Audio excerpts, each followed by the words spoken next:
pregunta y es si eres feliz. ¿Sí? Si alguien te pregunta, ¿eres feliz? ¿Qué responderías? ¿Sí? Quizás vos digas, no soy tan feliz. Me gustaría ser feliz, Diego, pero no lo soy. Porque pasa esto en mi vida, o porque no tengo esto en mi vida. O quizás te hago otra pregunta. ¿En algún momento vino a tu mente quizás este pensamiento, ¿hasta cuándo voy a vivir la vida de esta manera? O Dios, ¿hasta cuándo voy a ser tan infeliz? Porque tú puedes hoy estar acá y puede haber un profundo dolor o una profunda tristeza en tu corazón. Y quizás cuando yo te pregunté si eres feliz, vos inmediatamente dices, yo no soy feliz.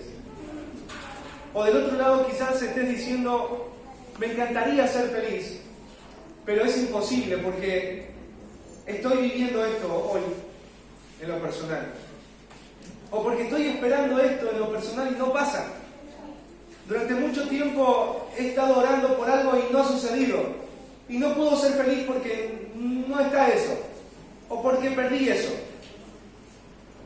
Durante este año vamos a estudiar una carta preciosa, toda una carta. Y es la carta de los filipenses, o a los filipenses. Y esta carta tiene un objetivo, y el objetivo es comunicarte una verdad. Y es que la única manera de ser feliz, escucha bien esto, la única manera de ser feliz es que tu gozo sea Cristo. Si hoy, como creyente, no estás con gozo, no son por tus circunstancias, no es por las pérdidas, no es por lo que vives en tu relación matrimonial, no es por el lugar donde hoy estás. Hoy no tienes gozo porque el gozo no es Cristo. Cierto autor, Anna Boscan, en su libro 1000 regalos, habla de una frase que dice: todo pecado que el hombre comete es un intento por volar en medio del vacío. Hay personas que luchan con la depresión, hay personas que luchan con la pornografía, que luchan con la codicia, con la avaricia. Todos estamos luchando con algo. Y a veces uno dice, ¿por qué luchas o por qué sigues haciendo algo que tan mal te hace? Por ejemplo, uno ve a jovencitos luchar con la droga, que están consumidos por el Paco. Y ellos saben que sus vidas están siendo destruidas. Ellos saben que están perdiendo. Pero la pregunta es, ¿por qué hacen algo que sabe que los está matando? Porque ellos encuentran gozo en eso. ¿Y cuándo van a dejar la droga? Cuando entren a una granja, a un centro de rehabilitación. No, ¿saben cuándo van ellos a dejar la droga? Cuando encuentren el gozo grande, profundo y eterno que ofrece Cristo, no el gozo peligroso, pasajero y pequeño que ofrece la droga. Y así con cada uno de los pecados que cada uno de nosotros cometemos. La lucha para dejar de pecar no tiene que ver con no tener una computadora al frente o no tener a alguien al lado específicamente, sino con entender esto que Pablo va a mencionar en la carta de los filipenses, y es que el gozo está en Cristo. Hay plenitud de vida en Cristo. Como dice el Antiguo Testamento, en tu presencia hay plenitud de gozo, delicias a tu diestra para siempre. Así que esta va a ser nuestra carta todo este año para estudiar. Y en los grupos pequeños, cuando vayas el miércoles, van a hacerte preguntas en relación a lo que hoy estamos estudiando.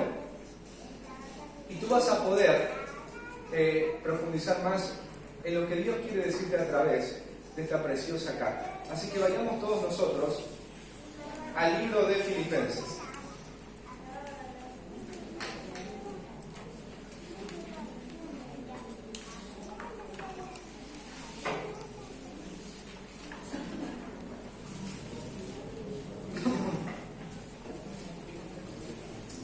Bueno, hoy vamos a hacer una introducción en cuanto a la carta a los filipenses. Necesitamos entender quién escribió la carta. Necesitamos entender a quién fue dirigida esta carta. Necesitamos entender el que escribió dónde estaba cuando escribió esta carta. Necesitamos entender las razones por las cuales escribió esta carta. Necesitamos entender cómo estaba la persona o qué actitud tenía la persona que escribió esta carta cuando la escribió. Así que acá, en el capítulo 1, Solo vamos a leer el versículo 1 y 2. Hoy no vamos a estudiar el versículo 1 y 2, sino las semanas que vienen. Sino que vamos a ver quién escribió esta carta, ¿no? Dice: Pablo y Timoteo, siervos de Jesucristo, a todos los santos en Cristo Jesús, que están en Filipos, con los obispos y diáconos. Gracia y paz a vosotros, de Dios nuestro Padre y del Señor Jesucristo.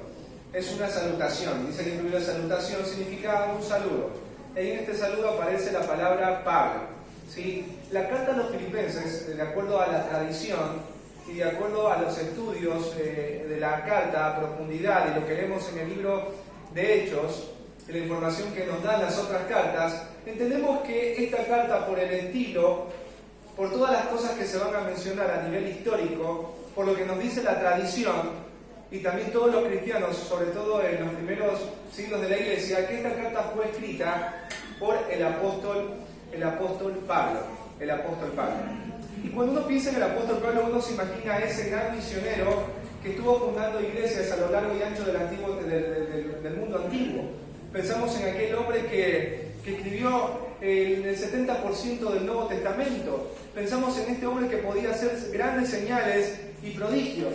Pensamos en este hombre que tenía una actitud de adoración y de gratitud diaria.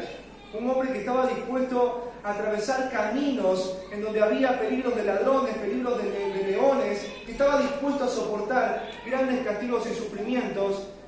Decimos: ¿cómo me gustaría que Dios me use como el apóstol Pablo? Pero yo no soy como el apóstol Pablo. Nosotros vemos el apóstol Pablo acá después de que Cristo se manifestó a su vida. Pero quiero que entiendas por un momento, en este punto, quién era el apóstol Pablo antes de ser Pablo. Y él era el famoso y conocido Saulo de Tarso, perseguidor de la iglesia. Vamos a ver un grafito en el libro de Hechos de cómo era este hombre y cuál era la actitud que él tenía. Hechos capítulo 8.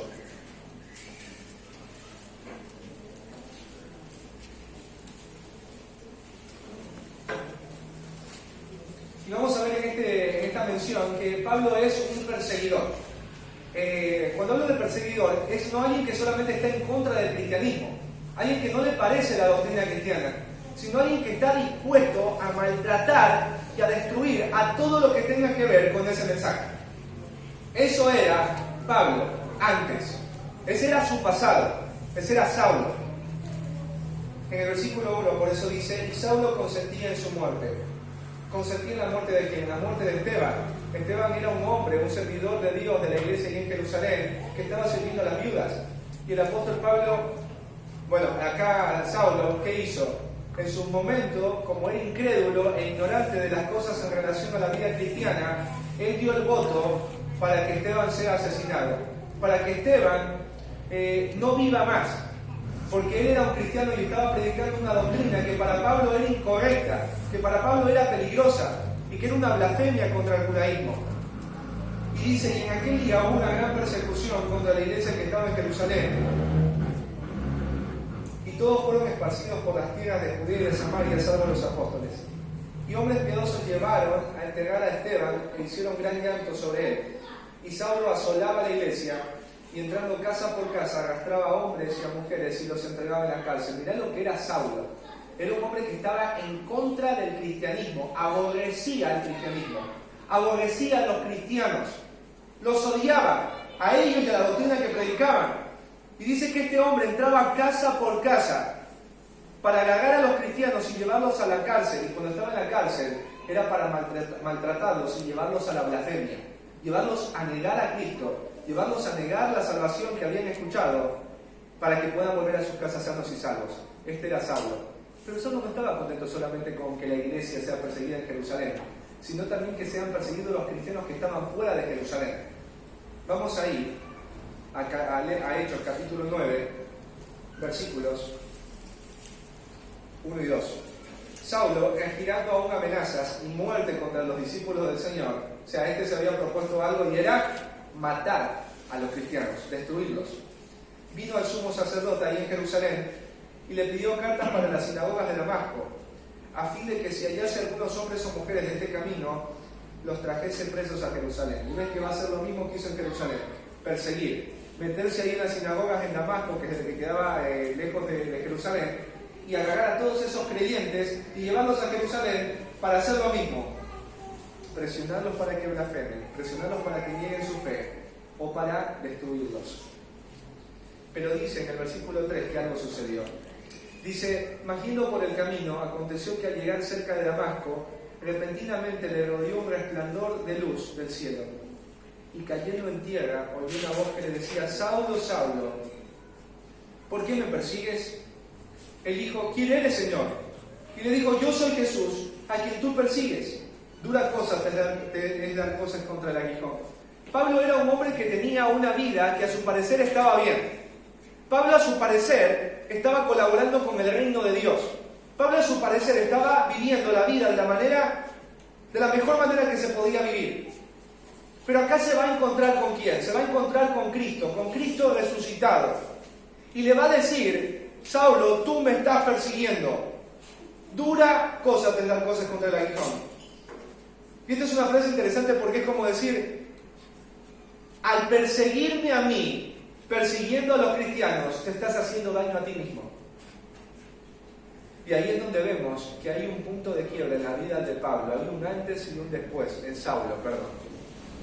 Pasó de ser Saulo a ser Pablo, a dejar de ser el perseguidor y ahora empezar a ser uno de los principales defensores del cristianismo. Este es el hombre que está escribiendo la carta a los Filipenses. Vamos un ratito a 1 de Timoteo, capítulo 1.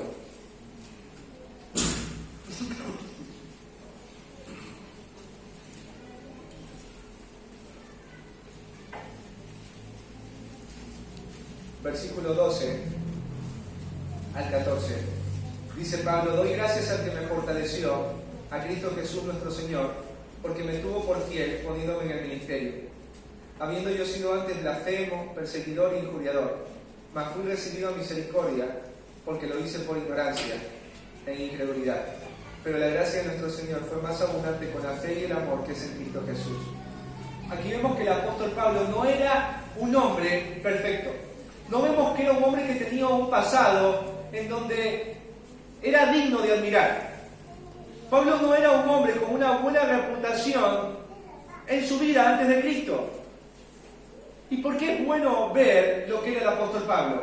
Porque si Dios pudo hacer eso en la vida del apóstol Pablo, ¿cuánto más Dios no podría hacer en tu propia vida? Si Dios pudo levantar a un hombre como este para fundar una iglesia y animar a toda una iglesia a través de una carta, ¿cuánto más podríamos decir que la gracia del Señor no puede hacer eso con tu propia vida, seas mujer y seas hombre, independientemente de lo que haya sido tu pasado? Porque todo lo que hiciste en tu pasado y te traiga dolor y te traiga vergüenza es por causa de lo mismo que lo llevó al apóstol Pablo a hacer, y es a causa de su ignorancia y de su incredulidad. Así que hay esperanza para Pablo, y Pablo nos está diciendo que hay esperanza porque Dios lo puso en el ministerio. Dios lo puso a ser un hombre, un ministro fiel. Y Dios también te puede utilizar a ti, y te va a usar a ti. Porque todo pasa por algo, y es el encuentro con Cristo. Cuando un hombre y una mujer se encuentran con Cristo, no solamente Cristo te salva, sino que Él está buscando que tú le sirvas. Este fue el hombre que escribió la carta a los Filipenses. Ahora, ¿cuál fue el propósito? ¿Cuál fue el propósito de la carta? ¿O dónde estaba el apóstol Pablo cuando se escribió esta carta? ¿Sí? Vamos a ir a Hechos capítulo 28. ¿Dónde estaba el apóstol Pablo?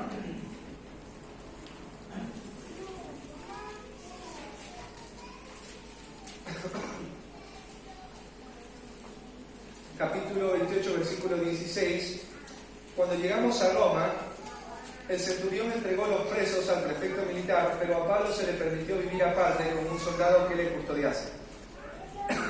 El apóstol Pablo, por causa de la predicación del Evangelio, había sido encarcelado, y él había presentado su causa para que sea enjuiciado por el César allí en Roma, porque él era ciudadano romano.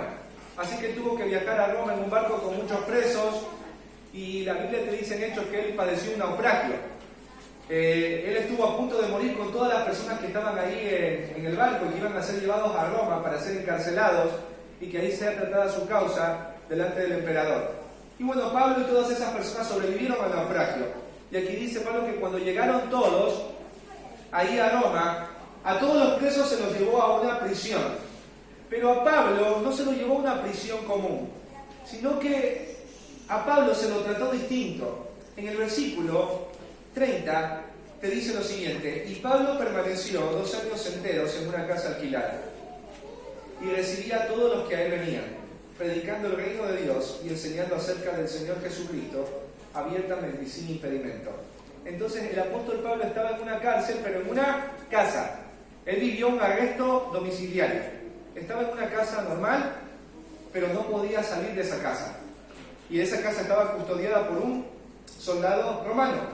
Pero era bueno esto para Pablo, porque a Pablo se le permitió no salir, pero él podía recibir personas, él podía recibir gente. Aunque él estaba preso, la palabra de Dios no estaba presa, porque él seguía predicando abiertamente, como dice acá, sin impedimento, la palabra del Señor. Pablo hacía lo que él quería, en el buen sentido, y los soldados romanos no le insistían en que él deje de hablar lo que estaba hablando. Lo dejaban libremente hacerlo. ¿Por qué es necesario entender esta realidad de que Pablo estaba preso? Porque aquí en este tiempo de 2 años, en donde Pablo va a escribir 4 cartas del Nuevo Testamento, y es la carta de Filemón, la carta de los Efesios, la carta de los Colosenses y la carta de los Filipenses. Las 4 cartas son conocidas como la carta de la prisión. A veces uno dice: digo, ¿para qué necesito saber esto? Porque tú necesitas conocer tu Biblia, necesitas saber por qué razón tienes la carta de los Filipenses, para qué está y dónde fue escrita. Bueno, fue escrita en una prisión. Y ¿sabes qué es interesante? Que el tono de la carta, o la actitud en la que Pablo escribe esta carta, es en una actitud de gozo. Si nosotros viéramos la carta de los Filipenses como un tejido, ¿sí? El hilo con el que se tejió, ese tejido sería el gozo. Tú vas a ver plasmado el gozo en toda esta carta. Por eso hay autores que le llaman a esta carta la carta del gozo, o el gozo de Cristo. Porque más de 11 veces aparece la palabra gozo o regocijo. Vamos a verla. Vamos a Filipenses.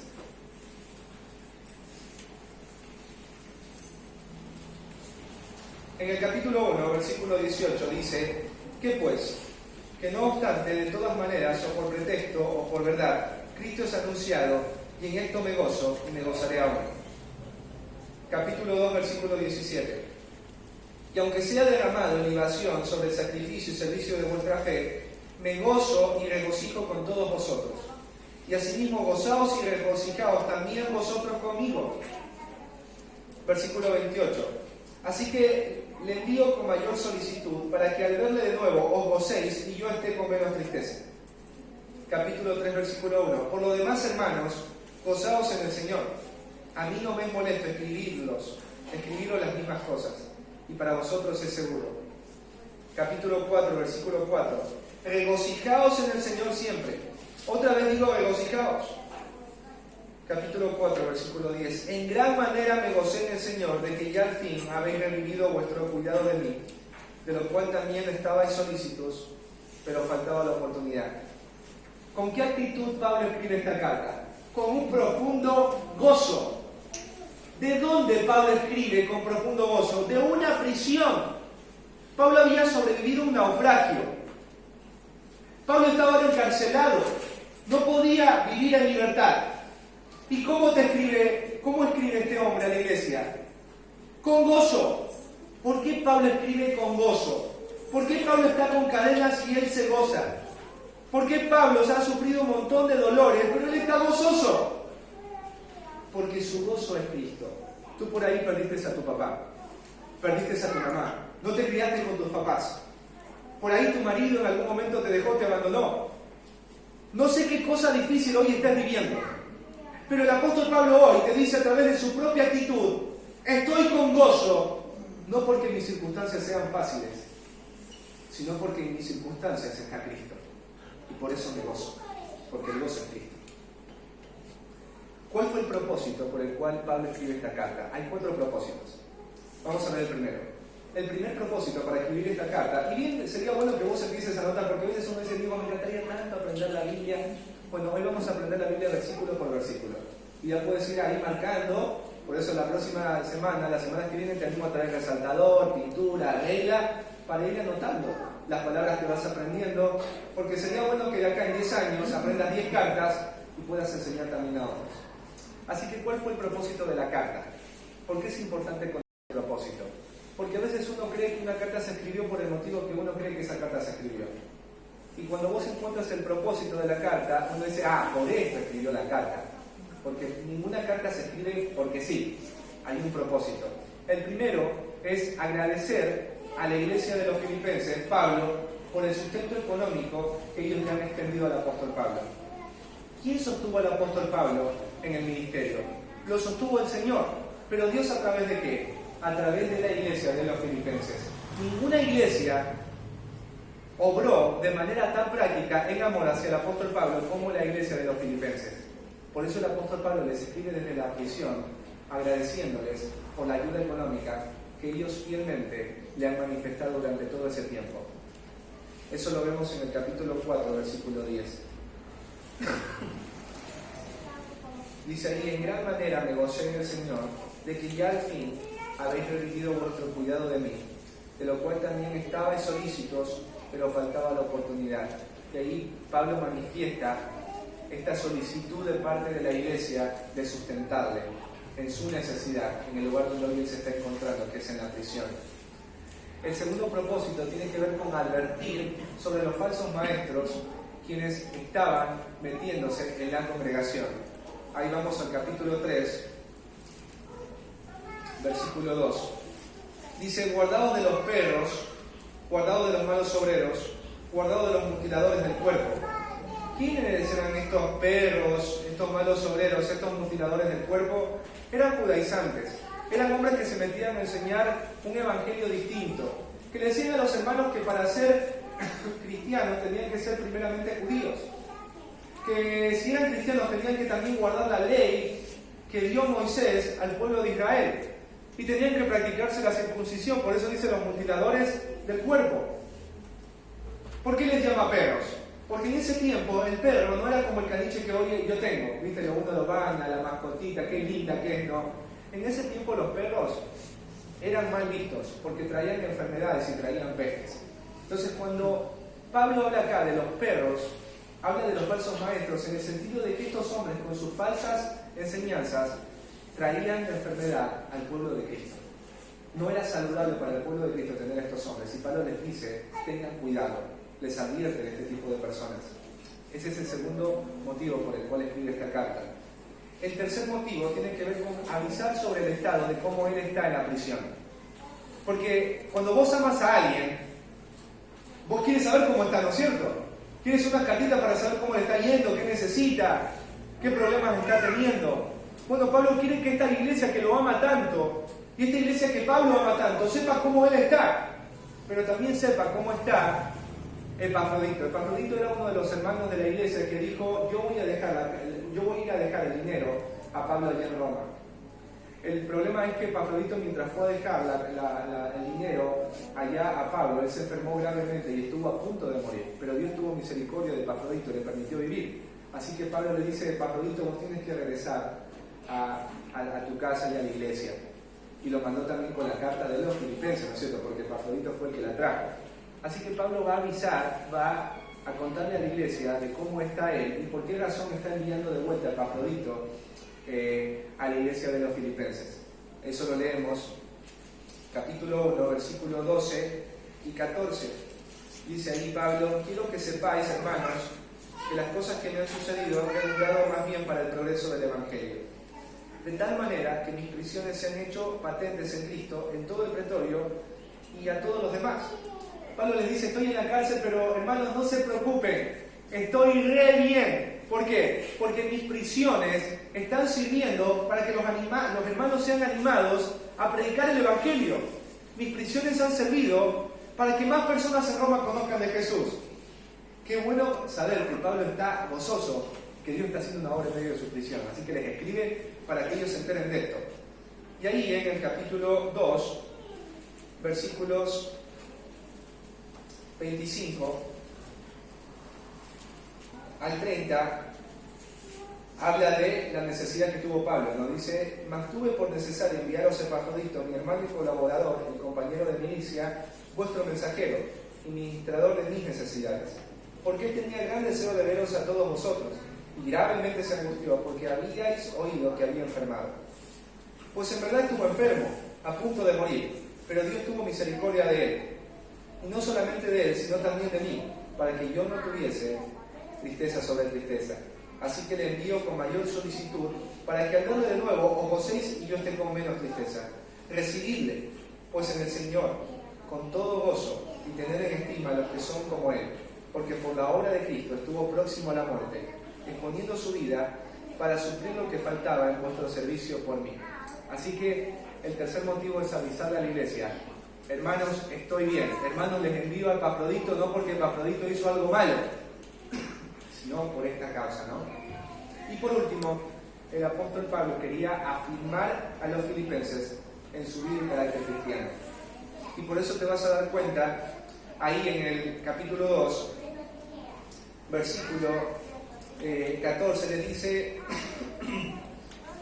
haced todos sin murmuraciones y contiendas, para que seáis irreprensibles y sencillos, hijos de Dios sin mancha, en medio de una generación maligna y perversa, en medio de la cual resplandecéis como luminares en el mundo. Les está diciendo ahí: ustedes tienen que ser una luz en medio de una sociedad maligna y perversa. Después, en el capítulo 2, uno de los capítulos cristológicos más profundos en cuanto a la humillación de Cristo, que él pone como ejemplo para que los filipenses sean animados a vivir en humildad como Cristo vivió en humildad. Y también el apóstol Pablo los va a animar a no permitir que nada los divida como cuerpo de Cristo, a mantener y a defender la unidad.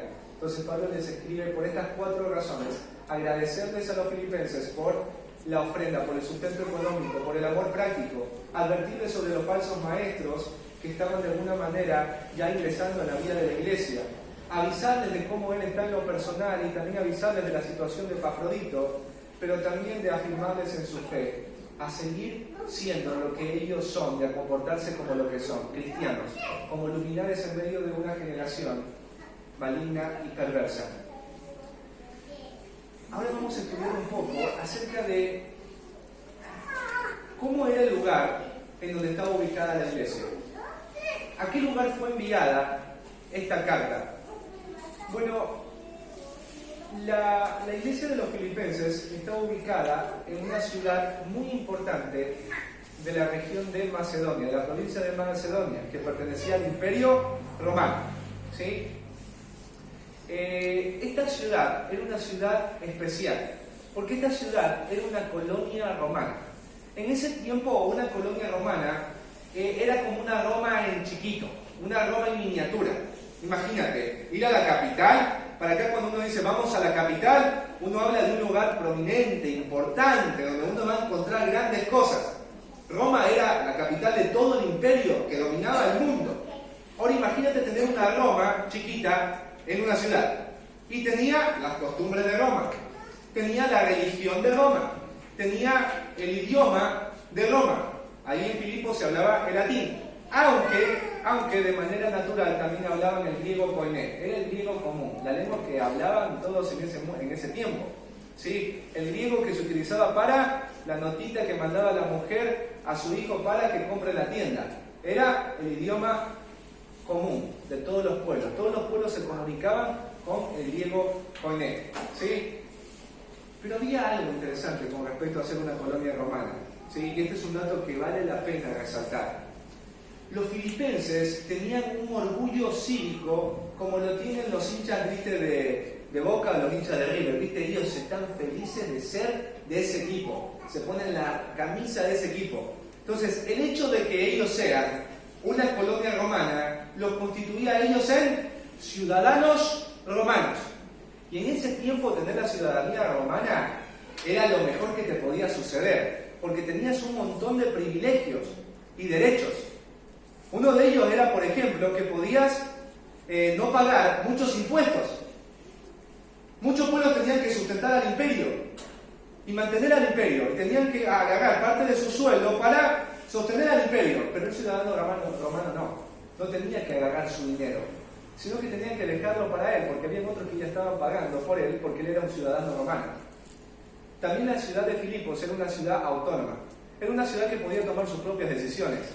No necesitaba del gobierno de la provincia.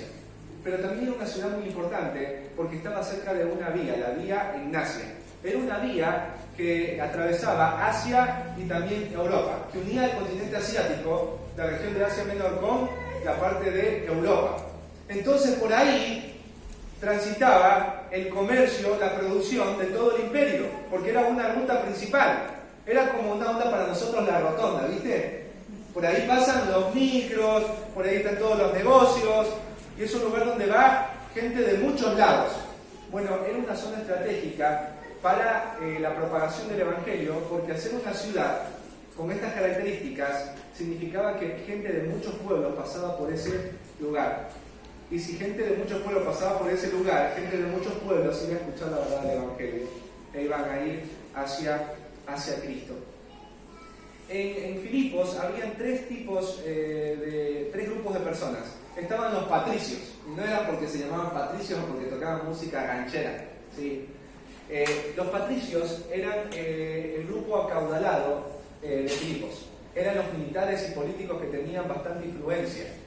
Después estaban los plebeyos, era la parte obrera, la parte trabajadora. Y estaba la prole, que eran los pobres, los desposeídos, los que no tenían nada. Y a esto le sumamos un grupo que no eran vistos ni siquiera como personas, y eran los esclavos. Los esclavos no eran personas para la gente en ese tiempo, eran propiedades.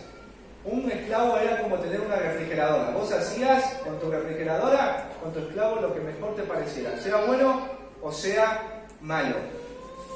¿Sabes? Este dato es tan interesante del orgullo patriótico y cívico que tenían los filipenses, porque Pablo en una de las partes acá en la carta va a decir: nuestra ciudadanía está en los cielos. Y a veces uno dice: ¿para qué dice que nuestra ciudadanía está en los cielos? Porque Pablo desea que los filipenses no se enorgullezcan por tener una ciudadanía romana, sino por tener una ciudadanía celestial, por ser ciudadanos del cielo, por ser del reino de los cielos. Pero ahora vamos a hablar de quiénes eran los destinatarios. ¿Quiénes eran los destinatarios? ¿A quién envió Pablo esta carta? Le envió esta carta a una iglesia, a un grupo de creyentes que estaba ubicado en una región de Europa llamada Filipos, que pertenecía a la región de Macedonia. Esta comunidad era una comunidad fuerte, una comunidad numerosa, una comunidad fiel y firme que estaba sustentando la obra misionera. Pero la pregunta es: ¿cómo nació esta iglesia? Y vamos a hablar de tres factores que fueron determinantes para que esta comunidad de fe se haya conformado. Y son tres factores que tú necesitas considerar y entender para que esta iglesia crezca, para que el ministerio crezca, para que tu vida espiritual crezca. Porque en algún momento uno dice: Diego, yo quiero crecer. O yo como pastor digo: yo quiero Dios que la iglesia crezca. O tú estás en un ministerio y vos dices: yo quiero que el ministerio crezca, que el ministerio pueda beneficiar a otros. Yo quiero tener este tipo de ministerio de iglesia, yo quiero ser una vida que beneficie a otros, como lo era la iglesia de los filipenses. ¿Cómo nació esta iglesia? La primera cosa que debemos entender es que esta iglesia nació por el deseo de Dios. Vamos a ir a Hechos, en donde ahí nos va a contar acerca del nacimiento de esta hermosa iglesia a la que el apóstol Pablo le escribe con tanto cariño y con tanto gozo.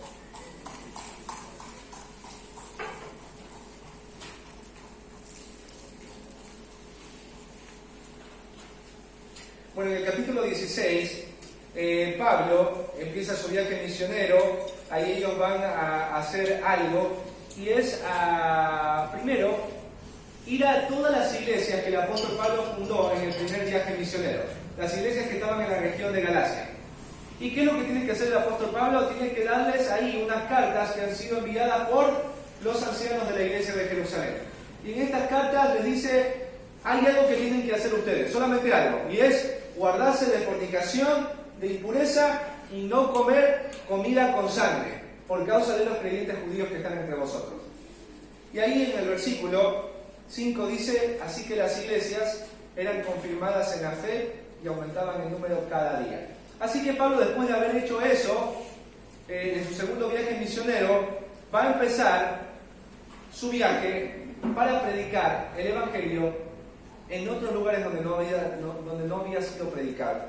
Y ahí en el versículo 6 dice, y atravesando Frigia y la provincia de Galacia, o sea, terminando el trabajo que habían tenido que hacer ahí en la región de Galacia, fueron hacia otro lugar que tenía que ver con Asia. Y dice, y les fue prohibido por el Espíritu Santo hablar la palabra en Asia. Les fue prohibido por el Espíritu. O sea, el Espíritu Santo les dijo, no, yo no quiero que ustedes vayan a Asia. Les prohíbo hacer esto. En el libro de Hechos de los Apóstoles, vos vas a ver constantemente la obra del Espíritu Santo. Vos vas a ver que el Espíritu Santo es el que está controlando y dirigiendo todo. ¿Te acuerdas, Felipe, cuando estaba ahí en el camino? Había un etíope que estaba leyendo el libro de Isaías y el Espíritu Santo le dijo, acércate a ese carro. Cuando el apóstol Pablo estaba ahí en la iglesia de Antioquía, el Espíritu Santo le dijo a los hombres que estaban ahí, apártenme a Bernabé y a Pablo, Saulo, para la obra del ministerio.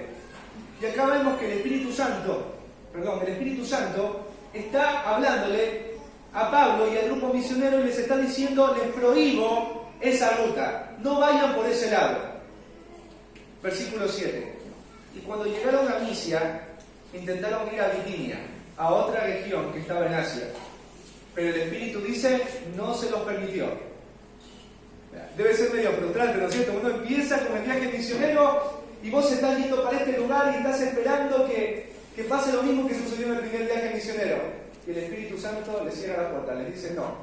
Después se van por este lado para hacer la obra que habían sido llamados a hacer, predicar el Evangelio. El Espíritu Santo no se los permite. Es hermoso ver que Pablo, Silas y Timoteo están acá, no como los que están controlando y guiando la misión. El que está controlando y guiando la misión es Dios, es el Espíritu Santo. Ellos están como un barrilete. ¿El barrilete qué hace? Tú no puedes controlar a dónde se mueve el barrilete. ¿Quién es el que mueve el barrilete hacia diferentes direcciones? Es el viento. Y Pablo, Timoteo y Silas entendían esa realidad. Ellos estaban ahí haciendo una obra para Dios, pero tenían que ser bajo la guía y la dirección de Dios. Por eso en el versículo 8 dice, y pasando junto a Misia descendieron a Troas. Hicieron una parada en Troas, porque necesitaban tiempo para pensar y entender hacia dónde Dios los estaba llevando. Y dice en el versículo 9, y se le mostró a Pablo una visión, posiblemente cuando Pablo estaba durmiendo. Y la visión tiene que ver con un sueño. Obviamente, quiero especificar muy bien esto. En ese tiempo no estaba completo el canon bíblico. Dios hablaba a través de sueños, a través de visiones. Hoy no habla más Dios a través de visiones y de sueños. Pedro por eso dice, tenemos, por tanto, la palabra profética más segura. El que vos leas acá, que Pablo recibió un sueño para recibir revelación de Dios, significa que eso sucedió en este tiempo, para esta obra que recién comenzaba, no para hoy. Si usted hoy tiene un sueño, y en ese sueño Dios le habló, puede ser que sea el azar de la noche, pero no fue Dios. ¿Sí? No fue Dios. Dios no habla hoy a través del sueño, sino a través de su propia palabra. ¿Sí? Así que el apóstol Pablo dice que va a recibir una visión, va a tener un sueño. Vamos a ver qué soñó. Dice que un varón macedonio, habla de un hombre, y este hombre provenía de ¿qué? De una región, la región de Macedonia. Y Macedonia no es Asia Menor, es Europa. Y dice que este hombre estaba en pie y le estaba rogando. Esta palabra ruego tiene que ver con alguien que tiene una suma urgencia. Es como una vecina, no sé si en algún momento una vecina vino, por favor, ayúdenme, me están robando. Por favor, mi hijo está convulsionando, alguien ayúdeme. Ese es el ruego del macedonio en este sueño. Hay una necesidad. Estamos sufriendo, necesitamos ayuda. Por favor, Pablo, pasa de este lado. Eso fue el sueño de Pablo. Había una necesidad puntual en Macedonia, pero no era una necesidad de un hombre, porque dice acá el hombre macedonio, dice, pasa y ayúdanos. Pasa de este lado y ayúdanos. Había un montón de gente que necesitaba ayuda en esa región de Europa. Dios estaba obrando ¿en dónde? Dios estaba obrando en Europa. Y Dios le está diciendo a Pablo, a Timoteo y a Silas, vengan a trabajar en donde yo ya estoy obrando. Hay muchos planes que se frustran en la iglesia y en el ministerio cuando no son el resultado del deseo de Dios, cuando no son bajo su voluntad o su dirección. Hay muchas cosas que están frustradas en tu vida cristiana porque no están hechas bajo la dirección y el deseo de Dios. Por ejemplo, alguien podría decir, Diego, yo no soy hoy un misionero. Bueno, tú tienes que saber que todos los que son creyentes son misioneros, porque todos estamos llamados a compartir el mensaje del Evangelio. Pero tu ministerio más próximo, más cercano, es tu esposo. Tu ministerio más próximo son tus hijos. Tu ministerio más cercano es tu esposa. Y a veces uno está muy frustrado como papá. A veces uno está muy frustrado como esposa. A veces uno está muy frustrado como hijo. O a veces uno está muy frustrado en el ministerio. O hay muchos pastores frustrados en la iglesia. ¿Por qué? Porque no hay una respuesta de parte de Dios. Porque no está sucediendo lo que uno esperaría de parte de Dios. No sé si en algún momento vos has dicho, ¿será que Dios, tú escuchas mis oraciones? ¿Será Dios que a ti te importa mi vida? Porque yo no veo que estás orando. Pero la pregunta es, ¿será que Dios no está orando porque Él no quiere o porque Él no está orando en el lugar que vos quieres que Él ore? Porque Pablo tenía que entender que no era Asia.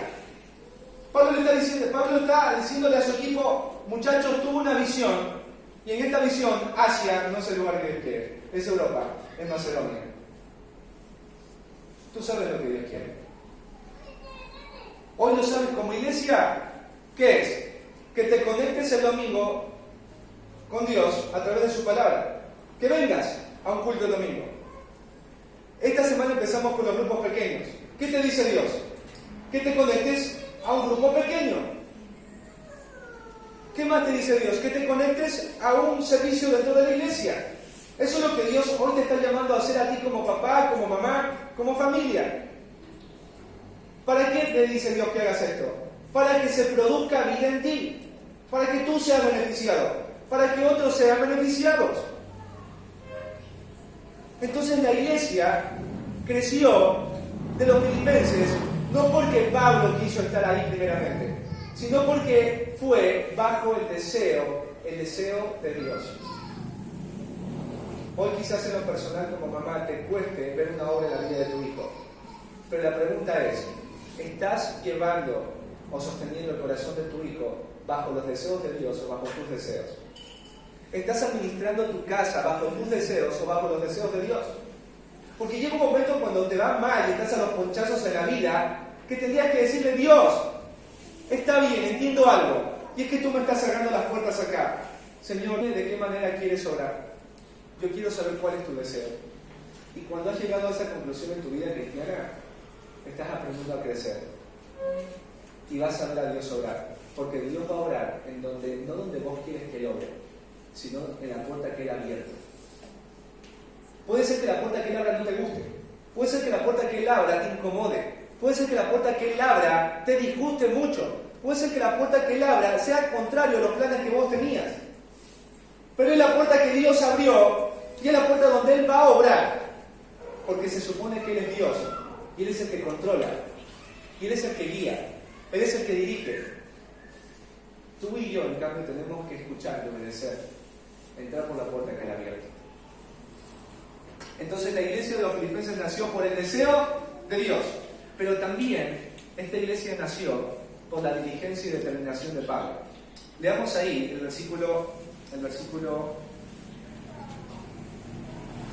10. Dice, cuando vio la visión Pablo, enseguida, ¿qué dice? Procuramos partir para Macedonia, dando por cierto que Dios nos llamaba para que les anunciásemos el Evangelio. Habían ya recibido varias puertas cerradas, ¿no es cierto? No, imagínate cuando tienes varias puertas cerradas. No. Y ahora ya sabe Pablo cuál es la puerta abierta, cuál es la puerta que Dios quiere que ellos crucen. Todo ese equipo misionero. ¿Y qué vemos que Pablo y su equipo misionero hizo? que ellos van a responder a ese llamado que Dios les está haciendo. Ellos se están dejando llevar ahora por el viento, por Dios. Pero dice acá que ellos, Pablo, cuando vio la visión, dice enseguida. La palabra enseguida, el sentido de esta palabra, tiene que ver con inmediatamente, sin demora, sin vacilación. Ellos eran un grupo, un equipo de trabajo, misionero muy diligente. De manera inmediata se fueron hacia Macedonia. No estuvieron argumentando, no estuvieron quejándose, no estuvieron dando vueltas, ellos no vacilaron, ellos no argumentaron, simplemente dijeron: ¿quieres Dios que vayamos hacia allá? Mañana vamos a ir hacia allá. Hoy mismo vamos a levantarnos y prepararnos para irnos allá. Es tan necesario que haya cristianos hoy como Pablo, Timoteo y Silas, que le digan: di Señor lo que quieres que hagamos, y hoy mismo estaremos dispuestos a hacerlo. Qué hermosa la actitud de ellos. Inmediatamente procuramos, no mañana, sino hoy, inmediatamente. ¿Qué haces cuando ves claramente lo que Dios te está llamando a hacer? Porque Dios te está llamando a hacer algo hoy como familia, con respecto a la iglesia, que te conectes con Dios viniendo un domingo, que te conectes con la iglesia yendo a un grupo pequeño, que te conectes con la comunidad sirviendo. Dios ya te está diciendo: estas son las puertas que te estoy abriendo para que vos crezcas en tu iglesia local. La pregunta es: ¿qué vas a hacer? Nosotros como papás deberíamos de levantarnos y decir: hijos, el domingo vamos a conectarnos con Dios.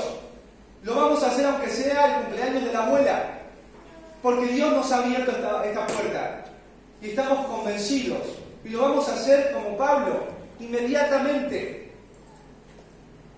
Familia, vamos a ir al grupo pequeño el día miércoles. ¿Por qué? Porque Dios nos ha llamado a compartir con nuestros hermanos, a estimularnos al amor y a las buenas obras. Pero estoy cansado, Dios, pero lo voy a hacer porque tú nos estás diciendo que esa puerta ha sido abierta, y yo como varón tengo que responder. Como hombre, como mujer: Dios, tú me salvaste para algo, tengo que servirte, Señor. Os ruego por las misericordias de Dios que presentéis vuestros cuerpos en sacrificio vivo, santo, agradable a Dios. Dios te está llamando a servir. Ya, ahora, niños, jóvenes, mujeres, Tizón, Iglesia Bíblica Misionera Guernica, en este año viaje misionero a Misiones y a Corrientes. Dios te está abriendo esa puerta, te está diciendo: allá tienes que ir. Esa es mi voluntad para tu vida. ¿Cómo vas a responder? Vos como hombre, vos como mujer, vos como miembro, a las puertas que hoy Dios te está abriendo. ¿Qué haces cuando Dios cambia la ruta de tu iglesia, de tu ministerio o de tu vida? Porque a veces Dios cambia la ruta. ¿Qué pasa cuando Dios te dice: no por ese lado, es por este lado? ¿Qué pasa cuando vos decías: ya tengo todo acá planeado, tengo una carpeta Dios con todos mis planes, por favor, apuntá para eso? Dios te dice: yo no voy a apuntar nada para allá, porque yo sé que es lo mejor para ti, y lo mejor es de este lado. Pero Dios, allá no hay nada. Pero Dios, allá, ¿qué va a pasar conmigo? No tengo ninguna seguridad. Acá en cambio, mirá todo lo que tengo. Ahí es donde yo estoy orando. Ahí es donde yo te voy a hacer bien. Ahí es donde yo voy a hacer producir fruto. ¿Respondes de manera diligente y determinada como Pablo? El problema de hoy, con muchos de nosotros los cristianos, no es que no sepamos lo que Dios está diciendo. El problema con nosotros es que nosotros no respondemos inmediatamente. Vacilamos, damos muchas vueltas, argumentamos un montón. Llega un momento en que tienes que cerrar, ayudar a tu orgullo a cerrarle la boca. Porque a veces por el orgullo y la soberbia de nuestro corazón no queremos sumarnos a lo que Dios está haciendo en la iglesia, por lo que Dios quiere hacer en lo personal con tu vida. Llega un momento en que tienes que pisotear a mí me parece, yo pienso que, a mí no me gusta, yo creo que esta sería la mejor manera. No, Dios te está mostrando hoy cuál es la mejor manera y tienes que responder a eso. ¿Sabes? Hay muchas personas frustradas porque quieren conocer la voluntad de Dios. Y a veces piensan que la voluntad de Dios es como algo que se esconde. Dios, quiero saber tu voluntad. Y Dios te dice: acá es. Y Dios va y se esconde ahí. Y cuando vos vas a ese lugar, no está Dios. Y después Dios te dice: no, acá estoy. Y vas allá y Dios se esconde. ¿Sabes? Si la voluntad de Dios no fuera fácil de encontrar y después Dios nos va a juzgar por una voluntad que Él no nos permitió conocer, estaríamos parados delante de un Dios perverso, porque nos va a juzgar y nos va a pedir cuentas por una voluntad que Él no nos quiso mostrar. Pero nuestro Dios no es así. Nuestro Dios habla claramente. Nuestro Dios abre puertas claras. Porque Pablo entendió, Timoteo entendió, Silas entendió y tú vas a entender. Y tú has entendido. Pero tengo una consulta. ¿Por qué no has crecido en tu vida cristiana? ¿Por qué no ha crecido tu matrimonio? ¿Por qué no ha crecido tu maternidad? ¿Por qué sigues en el mismo punto, querido y precioso creyente y amigo? Porque sigues dando vuelta en lo que a ti te parece. Porque sigues dando vuelta en lo que yo pienso. Sigues dando vuelta en tus planes. Y Dios te está abriendo estas puertas. La pregunta es, ¿cuándo vas a responder a eso? ¿Cuándo vas a cruzar esa puerta? ¿Será hoy? ¿Será mañana? ¿O vas a seguir pensando que hay algo mejor? Cuando Dios te está diciendo que esto es lo mejor. Entonces, esta comunidad preciosa nació por el deseo de Dios. El deseo de Dios. Dios quería que esta comunidad existiese. Pero también vemos que nació por la diligencia y la determinación de Pablo. Dios, yo quería ir a Asia, pero tú quieres Macedonia. Agarro Macedonia. Porque tú eres el que guía, tú eres el que gobierna. Yo solamente escucho y te sigo y obedezco. Y por último, la iglesia de los filipenses nació por la disposición del corazón de una mujer llamada Lidia y de un carcelero a entregar a Dios lo que tenían a disposición. Vamos a ir al capítulo 16. Y cuando vemos que el apóstol Pablo, y vamos a hacer un resumen así por el tiempo, el apóstol Pablo entra a Filipos y él empieza a investigar y se da cuenta de algo que no sucedió en su primer viaje misionero, y es que no había una sinagoga judía. Generalmente Pablo, antes de predicar el evangelio a los gentiles, él le predicaba el evangelio a los judíos y después empezaba a predicarle a los gentiles. Pero vemos que acá no había una sinagoga judía. ¿Por qué? Porque la población judía en Filipos era tan reducida que no daba como para formar una sinagoga. Generalmente en esos tiempos, para formar una sinagoga, se necesitaba 10 judíos varones que estuvieran casados. 10 judíos con familia. Pero como no había 10 judíos mínimos con familia, no se podía formar una sinagoga. Así que el apóstol Pablo terminó yendo a un lugar en donde había un grupo de mujeres que estaba orando. Me encanta porque el apóstol Pablo va a ver en la misión a un varón macedonio, pero hay una mujer que va a responder al mensaje del evangelio, y esta mujer se llama Lidia. Y esta mujer estaba orando con un grupo de mujeres cerca de un río. Y mirá lo que pasó ahí. El apóstol Pablo empieza a predicar el evangelio y dice el versículo 14: entonces una mujer llamada Lidia, vendedora de púrpura de la ciudad de Tiatira, que adoraba a Dios, estaba oyendo. Y el Señor abrió el corazón de ella para que estuviese atenta a lo que Pablo decía. Pablo predicó el evangelio y esta mujer le respondió el evangelio porque Dios le ayudó a entender el mensaje que estaba predicando Pablo.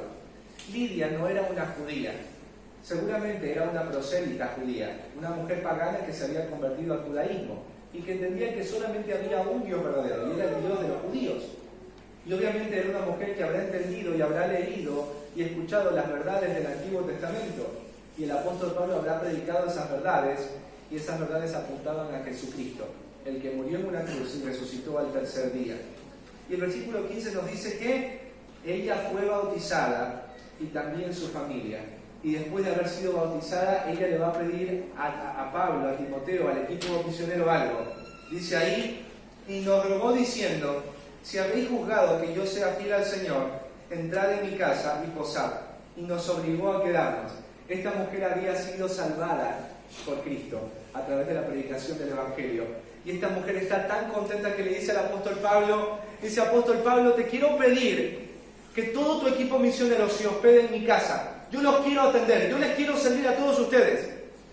Y se ve que el apóstol Pablo le dijo que no varias veces, porque dice que ella al último los terminó obligando a ellos a quedarse en su casa.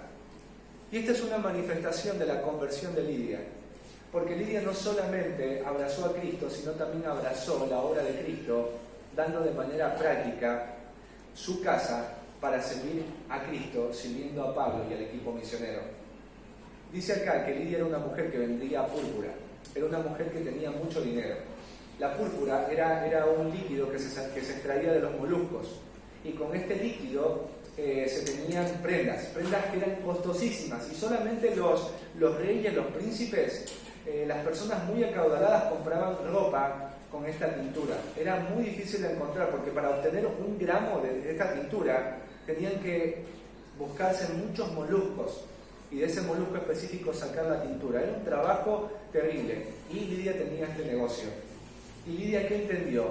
Lidia entendió que su casa ahora podía ser un lugar para hospedar a Pablo, a Timoteo y también a Silas.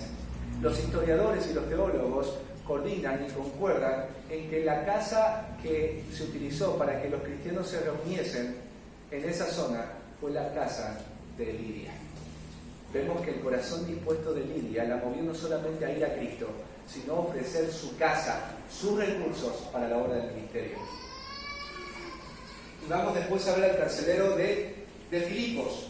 Bueno, después de estas cosas dice que Pablo empezó a seguir predicando el Evangelio, a hacer su ministerio. Y dice en el versículo 16 que mientras el apóstol Pablo y su equipo iban a la oración, dice que le salió al encuentro una muchacha que estaba poseída por el demonio. Y este demonio que estaba obrando en ella, la llevaba a ofrecer un servicio de adivinación a las personas. Y esta mujer era una esclava. Y los hombres que eran dueños de esta esclava, ¿qué hacían? Y la utilizaban para obtener dinero. Era como una bruja de hoy. ¿Viste cuando hay personas que quieren saber de su futuro?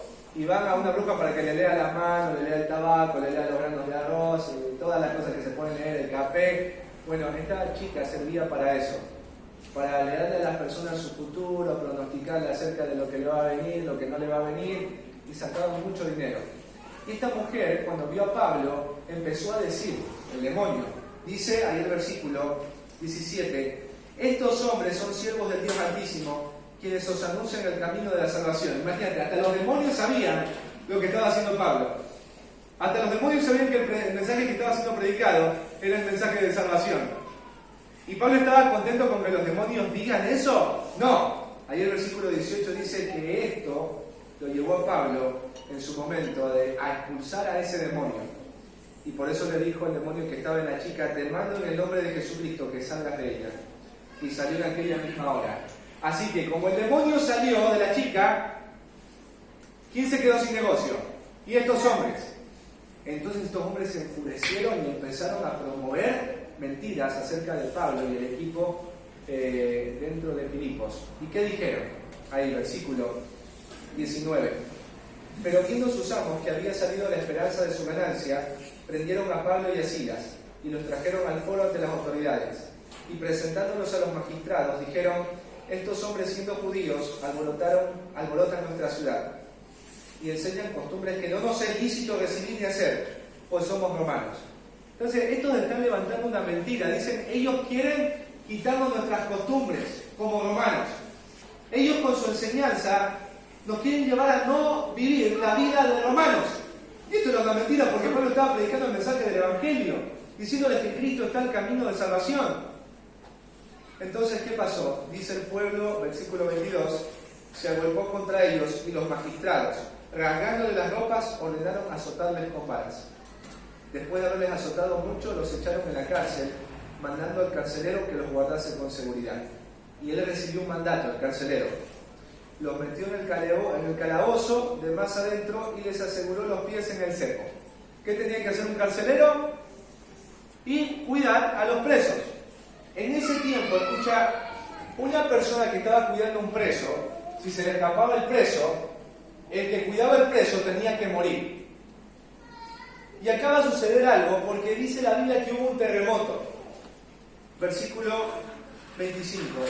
A la medianoche hubo un terremoto. De tal manera que los cimientos de la cárcel se sacudían, y al instante se abrieron todas las puertas y las cadenas de todos se soltaron. Antes de aquel terremoto, dice la Biblia que frente a todo el dolor que estaban viviendo por las heridas que le habían provocado los magistrados del pueblo, Pablo y Silas estaban ahí adorando y orando a Dios en la cárcel. Después vino el terremoto, ¿y qué pasó?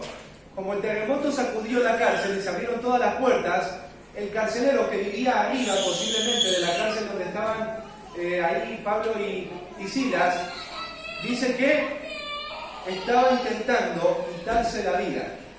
¿Por qué? Porque si se abrieron todas las rejas, ¿qué pasó con los prisioneros? Y se habrán escapado, ¿no es cierto? Pero ahí Pablo clamó a gran voz, diciéndole: no te hagas ningún mal, pues todos estamos aquí. Él entonces, pidiendo luz, se precipitó adentro y temblando se postró a los pies de Pablo y de Silas, el carcelero, y sacándolo les dijo: señores, ¿qué debo hacer para ser salvo? Y ahí Pablo y Silas les dijo: cree en el Señor Jesucristo y serás salvo tú y tu casa. Versículo 32. Y le hablaron la palabra del Señor a él y a todos los que estaban en su casa. Y él, tomándolos en aquella misma hora de la noche, les lavó las heridas, y enseguida se bautizó él con todos los suyos. Y para terminar, y llevándolos a su casa, les puso la mesa, y se regocijó con toda su casa de haber creído a Dios. El carcelero estaba a punto de cometer la peor decisión de su vida, y era matarse. Y yo cuando leí esta parte me preguntaba: a ver, si te van a matar los romanos, ¿para qué te van a matar vos? Si ya te van a matar, ¿para qué te van a matar vos? Porque saben que cuando en Roma se mataba a un hombre, se lo mataba con la muerte más dolorosa y más vergonzosa. Entonces, es decir, para sufrir de esa manera, mejor sufro yo menos matándome a mí mismo. Pero me encantan ahí las palabras de esperanza de Pablo: no te mates, no te mates, hay esperanza, estamos todos acá. ¿Y por qué el carcelero le dijo: qué tengo que hacer para ser salvo? Porque mientras Pablo estaba orando y estaba adorando a Dios, ¿quién estaba escuchando esas oraciones y esos cánticos? El carcelero que estaba en su casa. Porque cuando uno adora a Dios y cuando uno alaba al Señor en el lugar donde está, hay gente que te escucha, hay gente que te mira, y hay gente que en algún momento te va a preguntar: ¿cómo puedo hacer para tener lo mismo que vos tienes? ¿Y qué pasó después de eso? El carcelero se bautizó. ¿Solamente él? No, también su familia. ¿Y qué pasó después? Agarró el carcelero a Silas y a Pablo y los llevó a su casa para lavar sus heridas, para curarlos. Se estaba exponiendo el carcelero a hacer esto. Pero ¿cómo no va a hacer esto el carcelero? Cristo lavó sus pecados. ¿Cómo no podría el carcelero lavar las heridas de aquellos que le habían compartido el mensaje de salvación? ¿Cuáles son las dos cosas que vos ves comunes o iguales en Lidia y el carcelero? Que ambas personas tuvieron el corazón dispuesto ¿a qué? A ir a Cristo, a abrazar el mensaje de salvación, a creer que Jesucristo era la respuesta. El hombre judío que murió y resucitó, que es Dios, era la respuesta. Pero también vemos dos cosas en que eran iguales Lidia y el carcelero, y es que los dos ofrecieron sus casas.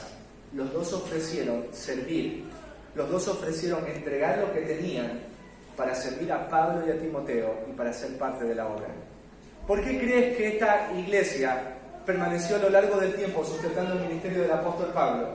Porque desde sus comienzos entendieron algo que tú y yo tenemos que entender, que cuando Dios te dio a ti es para dar a otros. Acuérdate eso, cuando Dios te da es para dar a otros.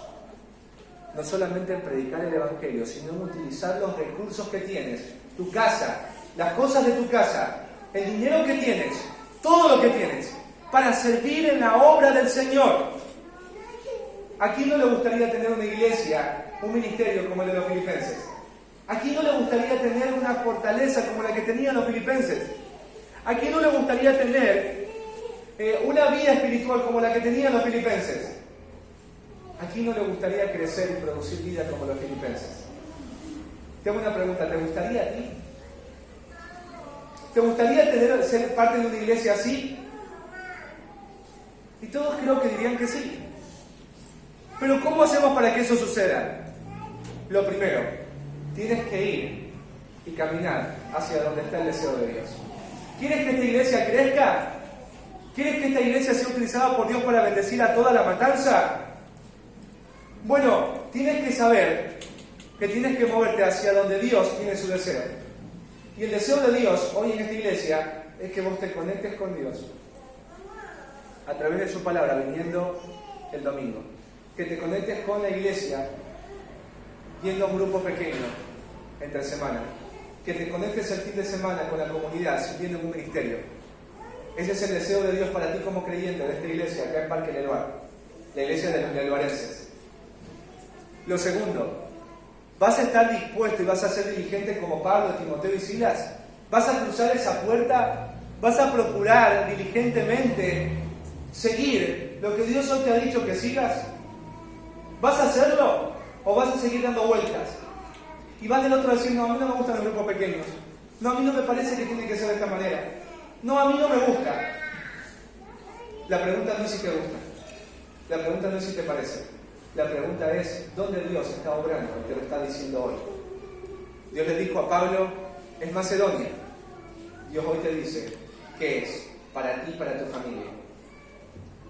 Pero tercero, si queremos tener una comunidad como la de los filipenses, la pregunta es si vas a tener el corazón dispuesto a entregar lo que tienes en tu mano, a ofrecer tu casa, tus recursos, tu dinero para la obra de Dios.